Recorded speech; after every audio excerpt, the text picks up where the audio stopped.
साहब हो क्या कह है? नहीं, इसका बिल जमा है। आगे वाले वही आगे वाले की दिक्कत है।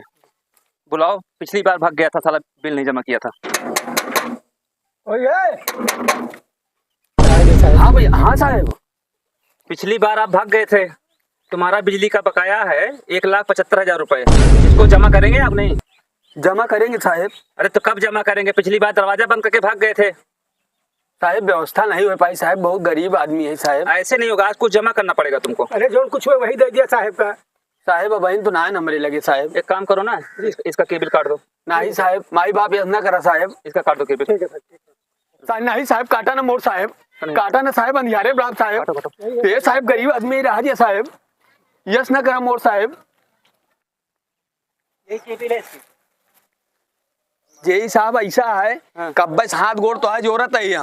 और करे बात तू आपन तो जोड़ ले कि हमारा बिल इतना बकाया बाटे। और ई बतावा खंभवा आज 25 साल से हमरे के माँ गाड़ा बाटे, एक मुआवजा के दे। और तू तो हमरे जमीनी मुतरे ना का जान ले, तो गोड़ काट लेबे का नोट कह ले, तू एक जान ले बस खाली।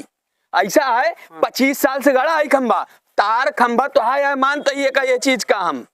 लेकिन हमारा जो घटत बढ़त हुआ जोड़ गांठ के हमारा पैसा लौटा दिया, हमारे हिसाब से 25,000 बढ़ दिया लौटा दिया। और तू ही चला जाया हमारे जमीनी में खड़ा है जान लिया। हाँ जानता ना ही जय साहब, एक नोट कह लिया तू, एक जान लिया हमारे जमीनी में उतरे ना, तू बस खाली एक नोट कह लिया। मोर भैया मारा ना हमका, मोर भैया जी सर तो भागिन का। मोर भैया हम तहा जोड़ देबे काटब ना। नहीं कहूँ काटे भैया हम तहा जोड़ देबा करवाए खुदे। मोर भैया मारा ना मोर भैया, उसाना तो भाग गवाया जइया मोर भैया। ठीक है उतरा मोर भैया माज तहा जोड़ देवा कर मोर भैया। जाते भैया जाते।